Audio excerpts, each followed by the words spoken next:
जय श्री राम दोस्तों। आज जैसे कि भगवान श्री राम लला का प्राण प्रतिष्ठा है और आज हमने स्पेशल भोग थाली बनाई है जो मैं आप लोगों के साथ शेयर करूंगी। हेलो फ्रेंड्स, मैं गुड़िया अपने चैनल गुरु फूड ब्लॉग्स में आप सभी का स्वागत करती हूँ।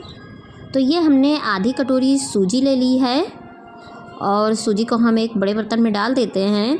और हमने जिस कटोरी से आधी कटोरी सूजी ली थी उसी कटोरी एक कटोरी हम दूध लेंगे। तो माप यही रहेगा कि जितना आप सूजी लीजिएगा उसका डबल आपको दूध लेना है। और इसको हम आधे घंटे के लिए फुला देते हैं। तो आधा घंटा हो गया है। अब हम एक कढ़ाई रख देते हैं गैस के ऊपर और उसमें हम एक बड़ा चम्मच घी डाल देते हैं। तो घी जब मेरा अच्छे से मेल्ट हो जाएगा तो इसमें हम चीनी डालेंगे। तो ये हमने जितना सूजी लिया था उतना ही चीनी लिया है। तो चीनी को आप अपने हिसाब से कम ज़्यादा कर सकते हैं जितना भी आपको मीठा खाना हो। तो ये हम सूजी का मखंडी हलवा बना रहे हैं जो बहुत ही टेस्टी लगता है। तो इस तरीके से हम चीनी को मेल्ट करेंगे और ये जैसे जैसे मेल्ट होते जाएगा वैसे वैसे इसका कलर चेंज होते जाएगा। तो ये देखिए चीनी अच्छे से मेल्ट हो गई है और इसको हम घी में मेल्ट कर रहे हैं। और जो कैरमेल बनता है उसको पानी में मेल्ट किया जाता है। तो इसको हम जैसे जैसे पकाते जाएंगे इसका कलर चेंज होता जाएगा। तो आपको कलर जितना गाढ़ा या हल्का रखना है आप उतने में ही सूजी डाल दीजिएगा। तो इसको हम थोड़ा सा और डार्क कलर कर रहे हैं क्योंकि हमको बहुत डार्क कलर थोड़ा सा डार्क कलर बनाना है जो देखने में काफ़ी डार्क डार्क लगता है तो काफ़ी अच्छा लगता है। तो ये देखिए चीनी मेरी अच्छे से अब डार्क हो गई है और इसका कलर भी काफ़ी अच्छे से चेंज हो गया है। तो जो हमने सूजी भिगो कर दूध में रखी थी उसको अब हम इसमें डाल देते हैं। और डालने के बाद में इसको हम लगातार चलाते रहेंगे। तो कभी कभी ये होता है कि जैसे सूजी बहुत ठंडी होती है और ये गर्म होता है तो इसमें थोड़ा सा जमने लगता है। तो आप उस समय परेशान नहीं होइएगा। इसको आप जैसे जैसे गर्म करते जाएंगे ये मेल्ट होते जाएगा।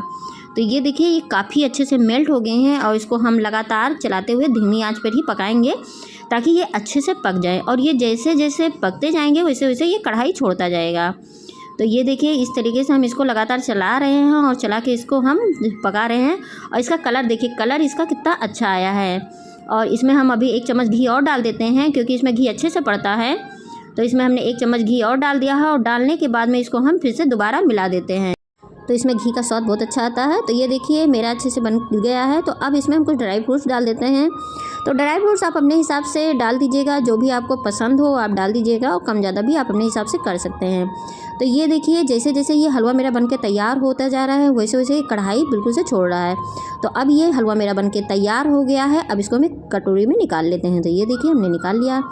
अब गैस पर हम एक गिलास दूध रख देते हैं और ये हमने आधा कटोरी चावल लिया है। चावल को हमने धो के थोड़ा सा दरदरा मिक्सी में कर लिया है।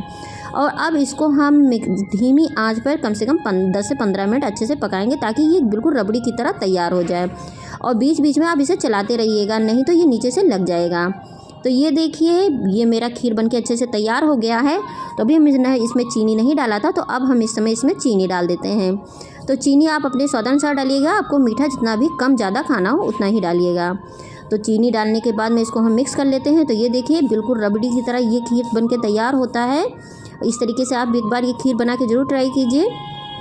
अब इसमें हम थोड़ा सा मखाना, थोड़ी सी किशमिश और थोड़े से कटी हुई काजू बादाम डाल देते हैं। तो इसमें भी ड्राई फ्रूट्स आप अपने हिसाब से डाल सकते हैं।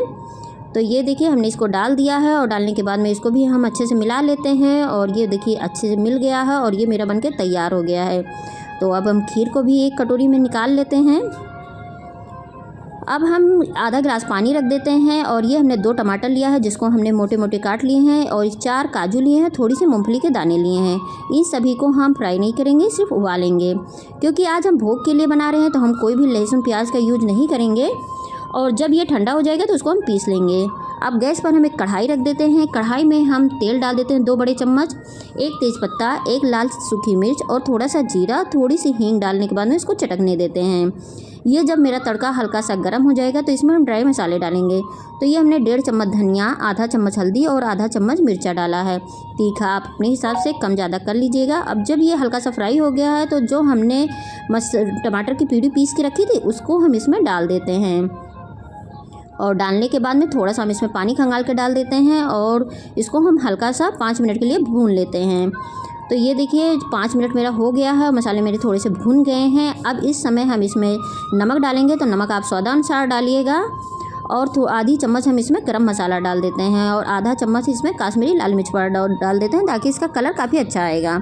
और फिर हम इसको ढक्कन लगा देते हैं। ढक्कन लगा के 2 से 3 मिनट तक फिर से भून लेते हैं। तो ये देखिए मसाला मेरा अच्छे से भुन गया है। अब हम इसमें कस्तूरी मेथी थोड़ा सा ले लेते हैं और इसको इस तरीके से हाथों से क्रश कर लेते हैं। क्रश करने के बाद में इसको भी हम मसाले में मिला देते हैं।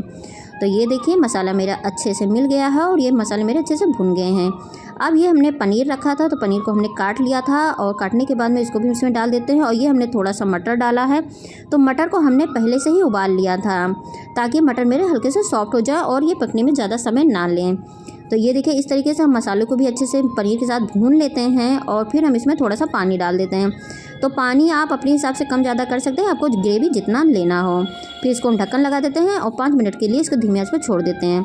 तो जब तक सब्ज़ी मेरी तैयार हो रही है तब तक हम आटा लगा लेते हैं। तो ये देखिए आटा मेरा लगा लिए है। ये पूड़ी का आटा हमने लगाया जो थोड़ा सा सख्त है। अब हम सब्ज़ी देख लेते हैं। तो ये सब्ज़ी भी मेरा बनके तैयार हो गया है। ये देखिए और ये कितना अच्छे से तेल भी छोड़ दिया है। तो ये अब सब्ज़ी मेरी तैयार हो गई। इसको हम ढककर साइड में कर देते हैं। अब हमने प्रेशर कुकर लिया है और प्रेशर कुकर में 1 चम्मच हमने तेल डाल दिया है और तेल डालने के बाद हमने आधा चम्मच जीरा डाल दिया है। जब जीरा मेरा लाल हो गया है तो हमने इसमें चावल डाल दिया। तो जो हम चावल पहले से ही धुल के रखे थे हमने उसी चावल को इसमें डाल दिया है। और डालने के बाद में चावल को हम हल्का सा फ्राई कर लेते हैं, बहुत ज़्यादा देर तक नहीं भूनेंगे। और ये फिर हमने आधी कटोरी हरा मटर ले लिया है। तो मटर को भी हम इसके साथ भून लेते हैं। और भूनने के बाद में हम इसमें स्वाद अनुसार नमक डाल देते हैं। तो नमक हमने आधा चम्मच डाला है और आधा चम्मच हम इसमें गरम मसाला डाल देते हैं और इन सभी चीज़ों को हम मिला लेते हैं। तो ये हम मटर डाल के ज़ीरा राइस ही बना रहे हैं। तो इसमें अब हम भुन गया है मेरा मसाला। अब इसमें हम पानी डाल देते हैं। तो पानी जैसे कोई चावल होता है बहुत ज़्यादा पानी सूखता है, कोई कम सूखता है। तो आप चावल के अकॉर्डिंग मतलब पानी डालिएगा। तो हमने चावल से थोड़ा सा ऊपर पानी डाला क्योंकि ये बहुत कम पानी सूखता है। अब हम प्रेशर कुकर का ढक्कन लगा देते हैं और 1 सीटी आने तक पका लेते हैं। तो जब तक प्रेशर कुकर में मेरा सीटी लग रहा है तब तक हम पूड़ियाँ अपनी बेल लेते हैं। तो ये देखिए हमने लोइयाँ काट ली हैं और लोइयाँ काटने के बाद में इस तरीके से हम इसका गोल गोल पेड़ा बना लेते हैं और इसकी हम छोटी छोटी पूड़ियाँ बना लेते हैं। तो इस तरीके से हम पूड़ियाँ बेल लेते हैं। तो आप भी इस तरीके से पूड़ियाँ बेल लीजिएगा। तो ये देखिए पूड़ियाँ मेरी बनके तैयार हो गई हैं। अब हम गैस पर एक कढ़ाई रख दिए हैं और कढ़ाई में हमने तेल डाल दिया था और जब तेल मेरा गर्म हो गया है तो हमने उसमें अपनी पूड़ियाँ डाल दी हैं। और डालने के बाद में इस तरीके से हम थोड़ा सा कलछी से दबा देंगे ताकि पूड़ियाँ मेरी अच्छे से फूल जाएँ। और इसको इस तरीके से हम उलट पलट के पूड़ियाँ सारी अपनी बना लेंगे। तो ये देखिए हमने एक एक करके एक पूड़ी डाली थी, उसके बाद में हमने दूसरी पूड़ी भी डाल दी। तो दूसरी पूड़ी तो उतनी ज़्यादा नहीं फूली है, लेकिन उसके बाद में एक पूड़ी हमने और भी डाल दी है उसमें। तो हम इस तरीके से उसी तेल में एक साथ में 3-4 पूड़ी निकाल लेंगे। तो ये देखिए पूड़ियाँ भी हमारी बनके तैयार हो गई हैं। तो ये देखिए पूड़ियाँ भी मेरी कितने अच्छे से बनके तैयार हो गई हैं। तो अब ये देखिए मेरा भोग का थाली लग के तैयार हो गया। अब मैं भगवान को भोग लगाऊंगी। तो अगर आपको वीडियो पसंद आए तो लाइक कमेंट शेयर ज़रूर कीजिएगा। अगर आप मेरे चैनल पर नए हैं तो प्लीज़ सब्सक्राइब कर दीजिएगा और बेल आइकन का बटन ज़रूर दबाइएगा।